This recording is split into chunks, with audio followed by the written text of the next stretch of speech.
Hello, plant friends. Hope you guys are all staying happy and healthy out there in real life land. In this episode, we are going to talk about importing from Indonesia.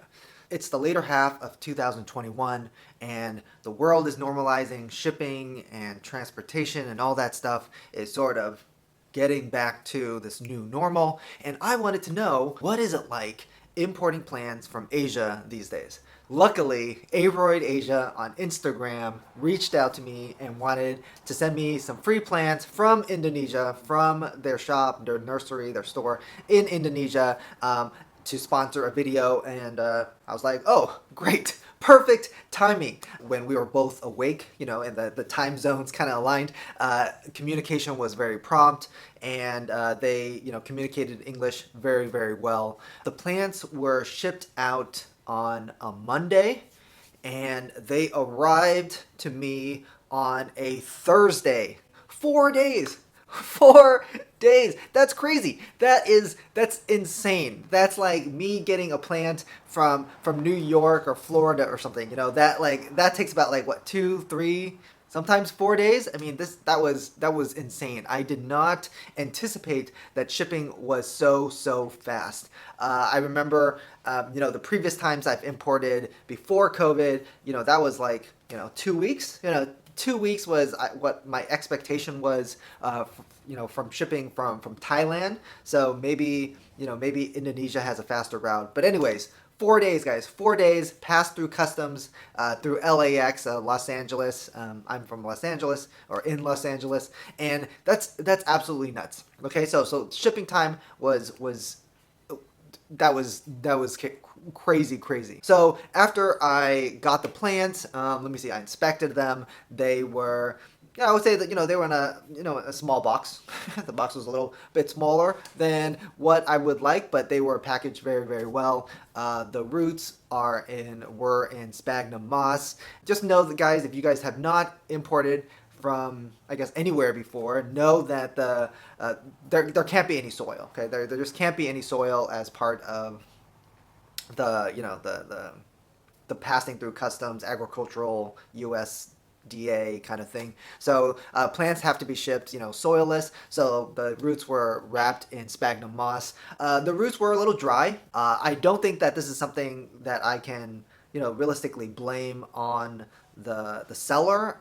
It's hard, right? Because like a healthy plant leaves the cellar, goes through some sort of transit process, regardless of duration. I actually think that heat is actually like much more of an issue. Like heat, cold, the time of which you do the shipment is way more important than how many days it takes to get to you, right? Like I think like shipping during the summer, or ordering your shipment during like the hottest month of the year, like even if the plant takes like 3 days to get to you, you're really risking it, right? Like that heat really kills the moisture retention. I mean, think about a plant, and you cover the roots in sphagnum moss. You can wrap it, whatever. Like leave it outside on your front porch on a hot day. Okay, like how long does it take for that water to evaporate, for those roots to dry up? Definitely less than a day, right? Like definitely less than like 3 or 4 days for sure. Some of these countries, or especially as the plane is traveling through some area of the world that's really hot, just know that that's really rough on the plant, and it's very hard for the seller to really control that, right? They can't control the weather. So you as a buyer, you guys can control, or you or we can control when we're buying the plant, right? So buy the plant when it's around a very good temperate weather condition, not only at the place that it's coming from, but I guess somewhere along the route as well. Okay, for those who are of us who sort of like are in the U.S. and we're living on one of the coasts, right? Just know that like sometimes, along the way, the Midwest, excuse me, the Midwest, or Texas or whatever, like there's like a heat wave going on in the middle of the US, right? So it might be great in Florida, it might be great in California, but when you're ordering the plant during the summer, there could be a huge heat wave in the middle that your plant has to go through, and that can, take its toll. So I think that the timing of, when you're ordering your import, or basically when you're ordering any plant, is a big deal if the plant has to go through a long route to sort of get to you. Okay, anyways, back to the plant. Back to the plant. Okay, right, we got these plants in 4 days. They were 4 days in a box, on a plane, or in a van, or whatever they were. Got to me in 4 days. I took them out, took a few pictures, and then put them into water. That's kind of how I do all my, imports. I guess like any plant that is new, that's not in soil already, I just put them in water and just kind of like let it be for a while, for the roots to grow, or new roots to grow. That gives me a chance to sort of just like see how many roots I really have, because obviously some of the roots will die in the process and will die after you know you receive them. So just know that like the roots you see, even if they're healthy when you open the package, they might die in a bit. So I put them in water just so I can see, watch new roots grow.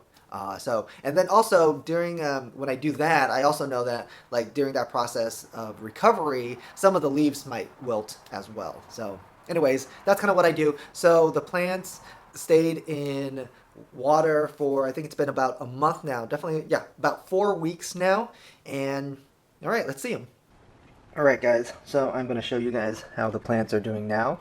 Remember, these plants are 4 weeks out from their importing date, I suppose.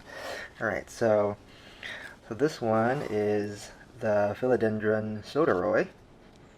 I would say it looks pretty good. Looks really, really good. All right, 4 weeks upon arrival, I just kept it in the water. I basically went from package, took a few pictures, and then directly into the water.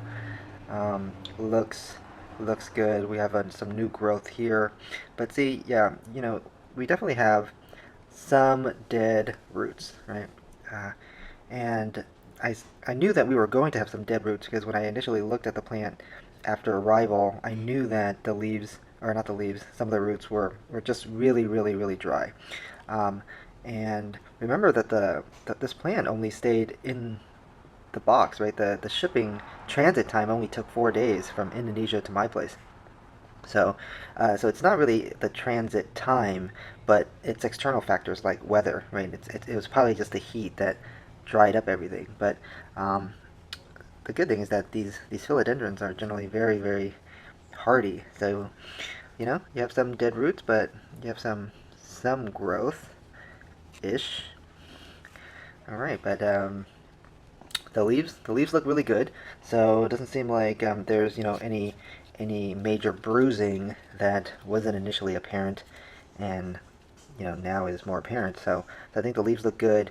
It would not surprise me that some of the older leaves, such as like this leaf, right? It would not surprise me if this leaf started just deteriorating and declining as the plant goes through this recovery process. But overall, very nice, very nice. I think a lot of people will be very, very happy with this import. All right. Okay, so this one is the Philodendron mayoi. And here are the two leaves. Here you see, I don't know exactly what this is. Likely it's, probably just due to shipping stress. Sometimes you see bruises a little later on that you really don't see, right when you open the package. So looks really, really good now.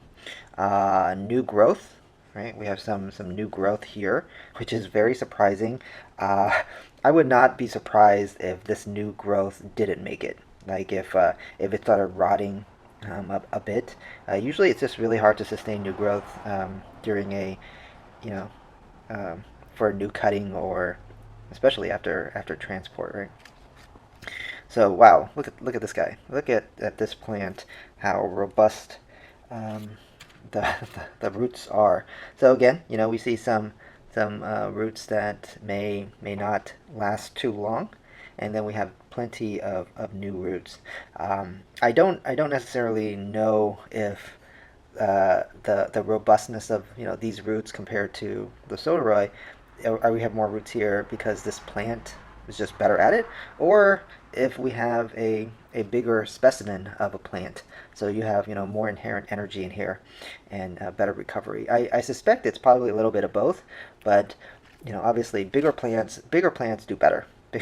Bigger plants do better during the during shipment and transportation and the transit. You do probably get a little bit more bruising with the bigger plants, which makes sense, right? You're going to stuff a bigger plant into a smaller package. You usually have more bruising of the leaves, but I think the recovery process is much smoother with the bigger plant.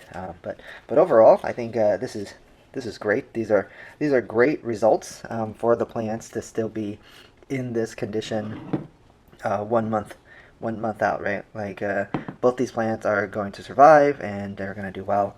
Again, this was sent to me from Aroid Asia in Indonesia, so thank you very much. Oh yeah, they sent it through DHL, and DHL was actually, I was actually impressed about their notification process. I think they sent me an email once the plant shipped, and then they also sent me an email, when the plant's like a day away or 2 days or something. I'm unsure if they sent me a tracking number. I think they did, but I don't think I utilized it because, yeah, I was kind of busy. So, um, anyways, overall, I was really, really impressed about this whole importing process. Um yeah, communication was good. Timing of shipment was good. Plants came in good condition. The plants are currently doing well. So overall, super super successful importing process. I would say that I would not expect most importing processes or imports to arrive and thrive and be like this. Um, there's again, I think luckily the weather, we were lucky with the weather, we were lucky with the transport time. Basically, it proceeded without a hitch, and I would tell you guys that a lot of the times there are a lot of hitches.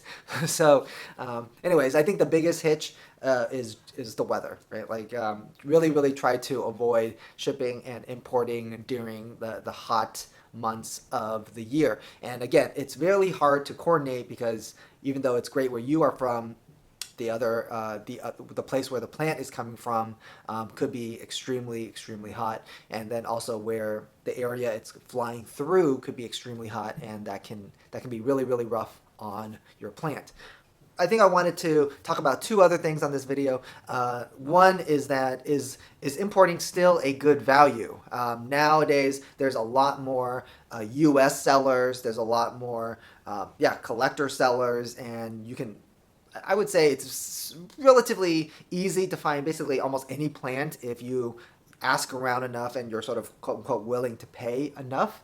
I would say if you're just buying like one plant, two plants, less, just a few plants, it might be just be better to pay a little extra and get it from a U.S. seller or a local seller. Hopefully they can give you a deal or something. I don't know, but I feel like you're probably gonna be less of a headache. And how much does preventing headaches cost? Like how much does sort of peace of mind costs? Usually, when you buy from a local seller or within the country, you have less shipment issues. Usually, it's a lot faster. If you're buying, 10, 20, 30, 40, 50, a lot of plants.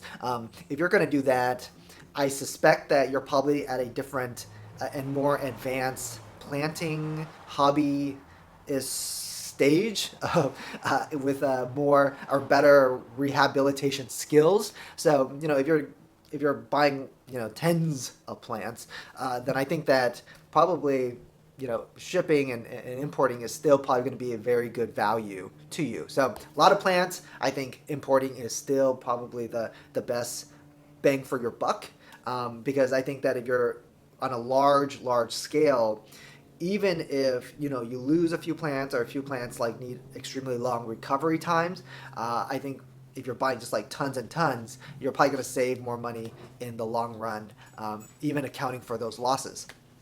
But I think if you're just buying like one, two, three plants, the headache, the recovery time. Yeah, yeah. So, anyways, that's kind of what I think. The other thing I wanted to talk about is like a lot of people ask like, can you recommend a seller, right? Can you? How come I keep searching and like no one tells me who they're buying from? Welcome to the importing game, right? Like this is kind of how it is, right? Like if you discovered a gold mine, you're not going to like advertise it, right? You're just going to keep that gold mine to yourself, right? that's that's kind of what it is because like if you find a secret reputable seller in Thailand or in Asia or anywhere, and that seller is selling you good specimens at a really good price. If you tell people, other people are going to buy your specimens, right? So the specimens will sort of like their plants will sort of go up in price just because they kind of charge more because they have less supply. The specimens that you're going to get are eventually going to get smaller and smaller. This is why people don't share their sources and where their plants are coming from. So unfortunately, a lot of the times you kind of have to go out there, do your own research, communicate, ask questions. Sometimes it's just like a, sometimes you just kind of have to take the chance, take the risk, and trust, I guess. So always, oh my gosh, always pay with PayPal friends and not PayPal friends and family, PayPal's goods and services because that way your transactions are covered. But yeah, so that's sort of the reason why it's kind of hard to find sources. What do I feel about Asian sellers or Asian companies or groups or whatever that have websites? Are the websites more legitimate than the non-website sellers? I don't know. I don't have that much experience with this. If you guys do have experience or a lot of shipping experience, definitely comment below. Yeah, and if you have any other shipping tips, thoughts, comments, opinions, or whatever, definitely comment below. Right, okay, that's it. That's it for this episode, guys. Thanks so much for watching. Till next time, stay happy. Happy planting. Bye, friend.